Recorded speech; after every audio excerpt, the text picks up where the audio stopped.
दोस्तों, मेरे art YouTube channel पर आपका स्वागत है। आज मैं भारत और नेपाल का नक्शा बनाऊंगा। अगर आप यह वीडियो देख रहे हैं तो कृपया अपने देश और राज्य का नाम कमेंट में बताएं। अगर आप किसी दूसरे देश से हैं तो मुझे अपने देश का नाम बताएं और मैं आपके देश का नक्शा बनाने की कोशिश करूंगा। मुझे ये जानना अच्छा लगेगा कि मेरे दोस्त जो मेरे आर्ट वीडियो देख रहे हैं वे कहाँ से हैं।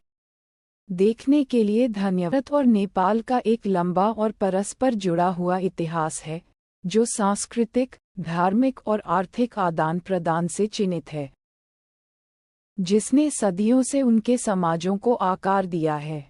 दोनों देश दक्षिण एशिया में स्थित हैं और उनके बीच गहरे ऐतिहासिक संबंध हैं जो प्राचीन सभ्यताओं तक फैले हुए हैं। यहाँ भारत और नेपाल के इतिहास पर अधिक विस्तृत जानकारी दी गई है। भारत दुनिया की सबसे पुरानी सभ्यताओं में से एक है, जिसका इतिहास लगभग 2500 ईसा पूर्व सिंधु घाटी सभ्यता से जुड़ा है। ये प्रारंभिक सभ्यता, जो आज के पाकिस्तान और उत्तर पश्चिम भारत में स्थित है, अपनी उन्नत शहरी नियोजन, वास्तुकला और सामाजिक संगठन के लिए जानी जाती थी।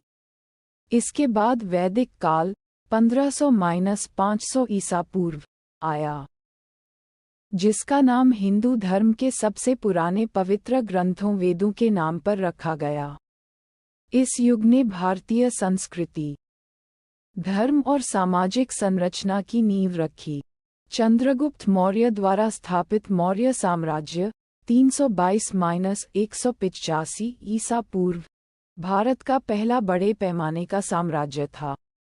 सम्राट अशोक के अधीन यह अपने समय के सबसे शक्तिशाली साम्राज्यों में से एक बन गया, जिसने पूरे एशिया में बौद्ध धर्म का प्रसार किया। इसके बाद भारत में गुप्त साम्राज्य 320-550 ई का उदय हुआ, जिसे अक्सर विज्ञान, गणित, खगोल विज्ञान, साहित्य और कला में महत्वपूर्ण उपलब्धियों के कारण भारत का स्वर्ण युग कहा जाता है। इस अवधि ने कई सांस्कृतिक नींव स्थापित की जो आज भी भारत को प्रभावित करती हैं। नेपाल का इतिहास भी प्राचीन है, जिसमें नवपाषाण युग से ही बस्तियों के प्रमाण मिलते हैं। लिच्छवी साम्राज्य लगभग 400-750 ई नेपाल का सबसे पुराना ज्ञात ऐतिहासिक साम्राज्य है।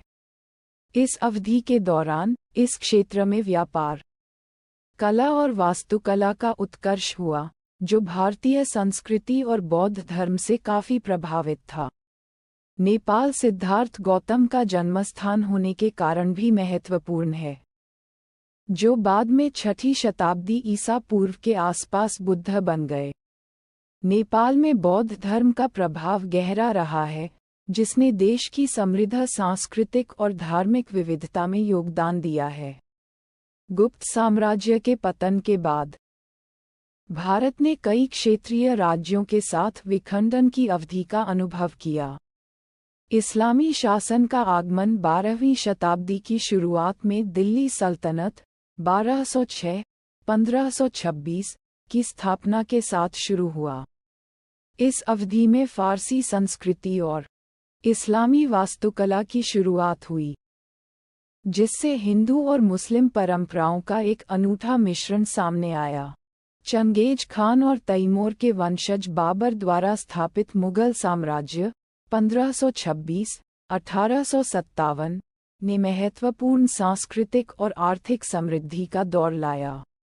मुगल वास्तुकला में अपने योगदान के लिए प्रसिद्ध हैं, जिनमें सबसे प्रसिद्ध ताजमहल है, जिसे सम्राट शाहजहां ने बनवाया था। इस अवधि में फारसी और भारतीय कला और संस्कृति का मिश्रण भी देखा गया, जिसने भारत की विविध विरासत में योगदान दिया। मध्ययुगीन काल के दौरान नेपाल कई छोटी रियासतों और शहर राज्यों में विभाजित था।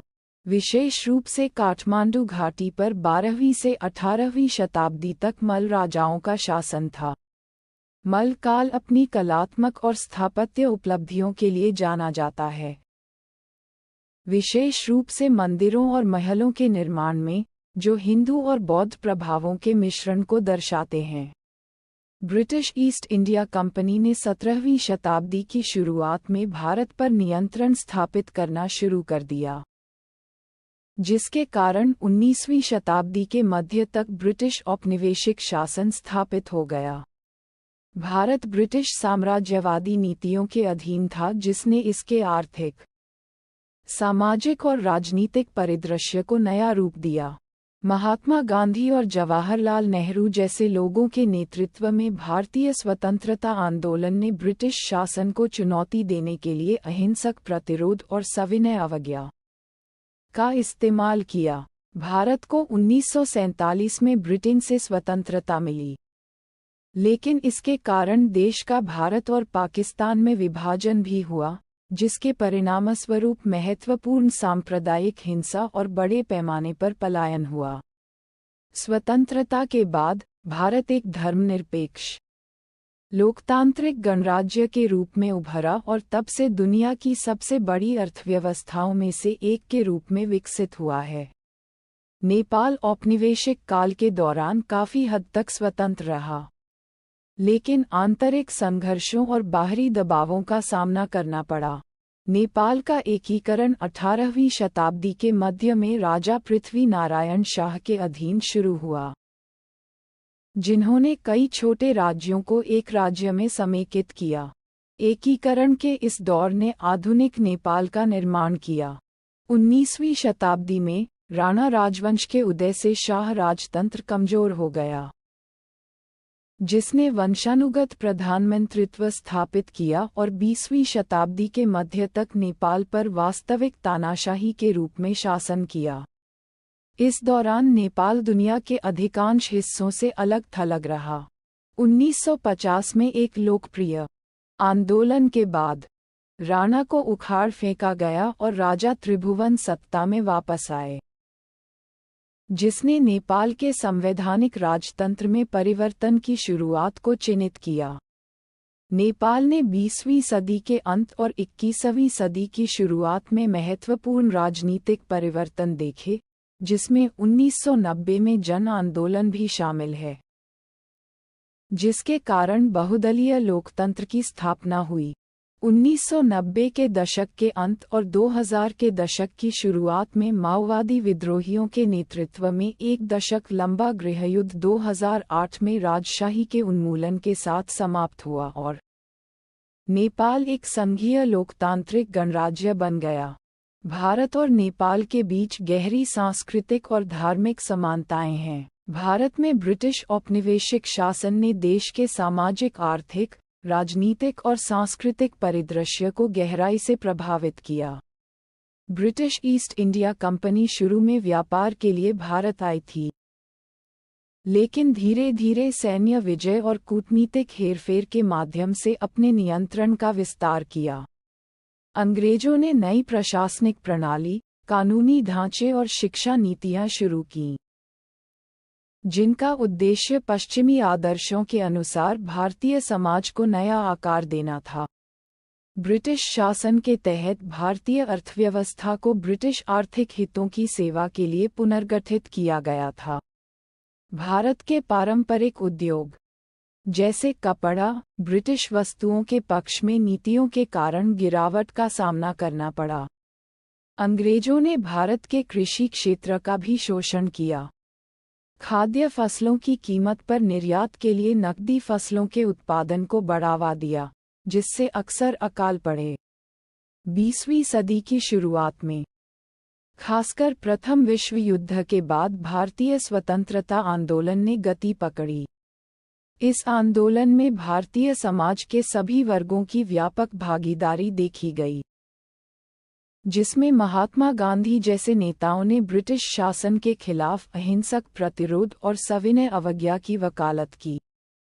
स्वतंत्रता के लिए संघर्ष 1947 में भारत के विभाजन के साथ समाप्त हुआ, जिससे भारत और पाकिस्तान के अलग अलग राज्य बने। विभाजन के समय बड़े पैमाने पर हिंसा और विस्थापन हुआ, जिससे लाखों लोग प्रभावित हुए। नेपाल का औपनिवेशिक शक्तियों के साथ संबंध। नेपाल का ब्रिटिश भारत के साथ संबंध जटिल था, जिसमें संघर्ष और सहयोग दोनों शामिल थे। एंग्लो नेपाली युद्ध 1814-1816 के परिणामस्वरूप सुगौली संधि हुई, जिसने नेपाल के क्षेत्र को कम कर दिया, लेकिन इसे अपनी स्वतंत्रता बनाए रखने की अनुमति दी। कई अन्य दक्षिण एशियाई क्षेत्रों के विपरीत जो सीधे ब्रिटिश शासन के अधीन आ गए थे। इस संधि ने नेपाल में ब्रिटिश प्रभाव की शुरुआत को भी चिन्हित किया, विशेष रूप से सैन्य क्षेत्र में।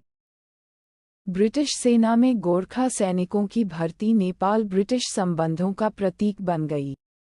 भारत में ब्रिटिश औपनिवेशिक काल के दौरान नेपाल ने ब्रिटिश भारत और चीन के विस्तारशील किंग राजवंश के बीच एक नाजुक संतुलन बनाकर अपनी संप्रभुता बनाए रखने में कामयाबी हासिल की।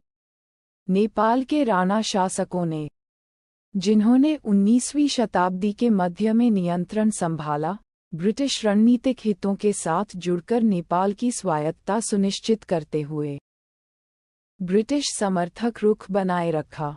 इस रिश्ते ने नेपाल को उपनिवेशवाद से बचने की अनुमति दी, लेकिन उस समय होने वाले व्यापक वैश्विक परिवर्तनों से इसे अपेक्षाकृत अलग भी रखा। समकालीन